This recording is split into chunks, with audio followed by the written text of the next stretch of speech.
December 14th, 2012. I watched Appy Goes to the Circus Redux today. It starts out with the soulless Appy standing over the remains of Happy and Danny. The soulless Happy's eyes and body colors slowly turn into what Appy's are, and he says, "Hey kids, ignore that my house burned down and those pathetic people are dead." He walks over to his black van, or should I say, the remains of his black van. He sarcastically says, "Oh no, my van got burned down. Whatever shall I do now?" After giving a death smile, he says, "Don't worry. Until I get another van, I'm going to take Danny's car."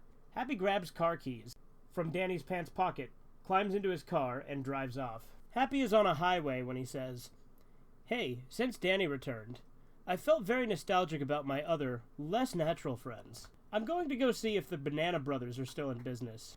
Happy drives over to where the tent used to be. But instead of a colorful tent, there's a patch of dirt where the Banana Brothers are sitting, crying.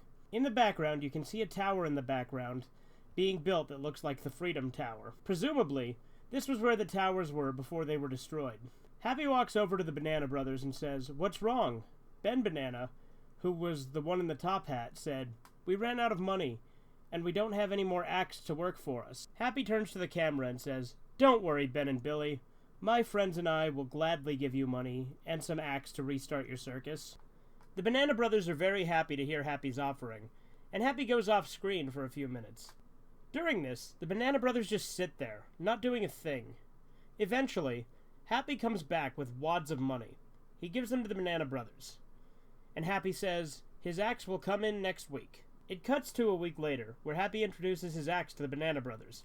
Most of them are followers dressed in various costumes, but a few acts have, or are entirely made up of, clay fruit puppets. It cuts to another week later, with various people entering the circus. Happy talks to the Banana Brothers off stage about how amazing the circus's performance will be. Finally, the Banana Brothers come on stage and start off the circus. It cuts to an 8-minute montage of the acts performing. Unlike Happy Goes to the Circus, these circus scenes were actually decent, which is not surprising considering that Frederick has more workers to help him produce episodes faster. After various stock circus acts, it goes to the intermission, where Happy is seen wandering backstage. One of the followers walks up to him and says, "Hey Happy, we've set up the walkie-talkies. Tell us when to do the grand finale." Happy says, "All right, I'll say grand finale when it's the right time, and you do your stuff." The follower goes off screen, murderously laughing. It plays a second 8-minute montage scene, but when it is at the last act, the Jujube Jugglers, Happy grabs the walkie-talkie and says in a psychotic voice, "Grand finale!" It cuts to a short follower and a tall follower, near the cages where the tigers and bears are being held. The short one gets Happy's message, nudges the tall one, and they both release the tigers and bears. The tigers run into the bleachers and start attacking the audience, while the bears attack the various acts. Another follower startles an elephant, which also runs into the bleachers and tramples people who try to escape. The Banana Brothers are horrified and try to stop the animals, but an obese Asian follower runs up to the brothers and peels their skin off. Finally, Frederick walks into the tent, as fit as he ever was. He sees all the chaos that has gone on, and decides to end the soulless Happy's life, even if it meant killing a few of his followers. He grabs a torch and sets fire to the tent. The survivors start running away, trying to escape the blazing circus. A few successfully escape before the circus starts collapsing in on itself, setting even more things on fire. Frederick skips away as it cuts to the soulless Happy trying to get out of the circus. He tries to go through a wall, but it is quickly lit on fire.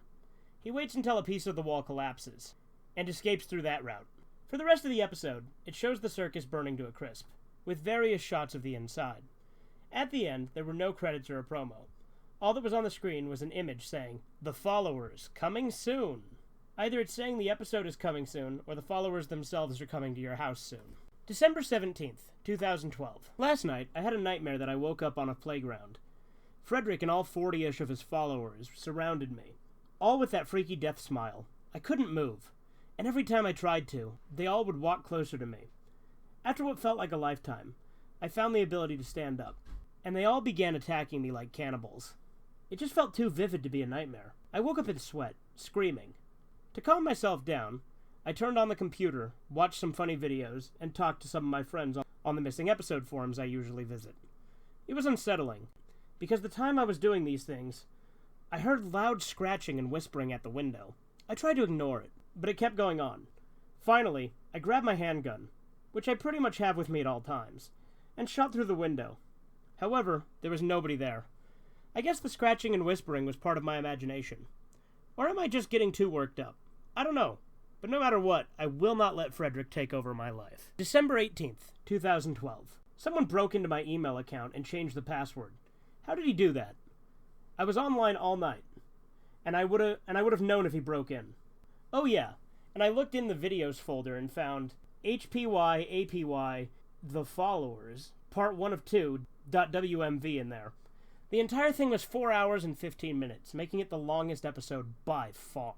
There's no real intro, just Happy Appy written in default VHS font. It begins with Frederick burying the remains of Happy and Danny in a grave, and the soulless Happy in another grave, while calm and soothing music plays. After burying them, he drives Danny's car off a cliff, to avoid any evidence being found by the police. He swims back to dry land and catches his breath. He turns to a camera and says, "Hello, I'm Forensic, or Frederick Gorgoat." After a long partnership with Happy Appy, we've decided that all good things must come to an end. I killed him, after he viciously attacked me, along with Danny, who we've been going after for a decade. Now that they're both dead, I can focus on just being a killer, and no longer playing second fiddle to that clay apple. I would like you to meet my followers now. The camera distorts, and cuts to a long, dirty hallway, with some specks of blood on the wall. Frederick turns to a large room with a bunch of chairs. Frederick tells the camera that the chairs are for the followers, and they should be coming any minute. Right as he says that, loud footsteps are heard, and all the followers, who there are about 50 of, walk into the room and sit down. One of the followers asks, "Why was there a camera in the room?" Frederick tells them to ignore it. He puts the camera down and holds up a photo of me to the crowd of followers. Frederick begins yelling at his own followers about why they haven't been able to capture me. They cower in fear of him, and he tells them that if they don't capture and kill me, they will all be murdered. They all nod their heads, still afraid of him.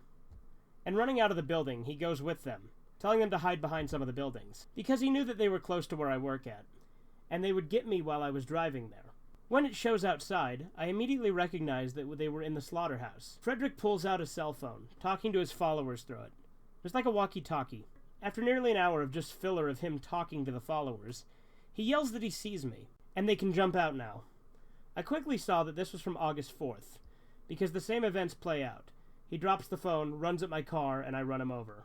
The camera falls on the ground and distorts. The followers stand around Frederick, while one of them grabs the camera and films him lying on the ground, with blood pouring out of his legs. He yells at them for not jumping out when he told to, and forces them to drive off and follow me to work. About 6 followers, including the cameraman, get into a rusty truck. The followers sit in front, while the rest stay hidden in back. What occurs is a long driving scene, which is odd considering how fast they're driving. They somehow catch up with my car, without me even noticing it's being driven by 2 followers. They follow me until I get to my job at the police station, when they park the truck in a large ditch. For a while, it's them quietly looking in on random people in the building, hoping to find me there. Somehow, they do not, despite the fact that I have a huge window in my office. One of the women notices the followers stalking near the building and calls the police on her phone. They quickly run off to the truck and drive off, faster than the speed limit allows. They accidentally go so fast they wreck into someone else. All the followers in the back fly out, and most of them die, including the man they crashed into. The camera is wrecked and displays lots of static, but not to the point that you can't tell the police arriving at the wreck and arresting the 2 surviving followers. The camera is picked up by an officer, who turns it off. It cuts to Frederick, who is recording himself by a low-quality cell phone, laid on a table, being alerted about the wreck by a report on TV about it. The sane Frederick resurfaces, takes off his mask, and says, "Oh my god, what have I done?" And the episode fades to black with no credits. It fades into, "To be continued, in The Followers, Part 2." And the episode ends. December 19th, 2012. The promo of The Followers Part 2 was sent to my new email. My old one is now Frederick's, I guess. Also, the torrent for the second movie turned out to be a fake. It begins with Frederick narrating over the footage of Happy Appy Goes to the Circus, Redux, in a dark tone, and fades to black. It flashes to Happy Appy's hand rising from his grave, Frederick being struck by lightning, Danny's body being set on fire. Happy fighting Frederick, the followers eating human body parts at a large table, Happy and Frederick stabbing someone clean through the face, a picture of me being lit on fire, and the soulless Happy Appy being crushed against a wall. After that, it shows Happy Appy and Frederick jumping out of a burning building. It freeze frames, and the title, The Followers, Part 2, pops up in the Friday the 13th font, and it ends. All I can say is that I'm going to visit my brother for a few days, because I rarely get to see him. And I know Frederick and his followers can't get me there. I promise I will be back by the 1st of January to talk about the movie. December 25th, 2012. Yes, Gerasim is finally gone. It is only I, Frederick Gorgoat. Here's a tip, Gerasim. Do not leave a slip of paper with your passwords on it. I mean, you're making it too easy for me. Anyways, I hope you enjoy your vacation in Russia or wherever you're going, as much as I'll enjoy slicing through your chest with a buzzsaw. When you come back, I hope you'll enjoy the Happy Appy 2 movie. I spent months editing it, and it's so natural. Oh yeah, I forgot to mention something. I've kidnapped more people and forced them to become a follower. There will be nowhere left to go, Gerasim. If you leave town, we will follow you. If you fly away, I will get a new identity, fly to you, and get some foreign followers to take you away. Also, I've decided to stop wearing that pathetic disguise. I'll just update my look so that I'll look like another everyday natural human being. Good luck, Gerasim. I'll be waiting.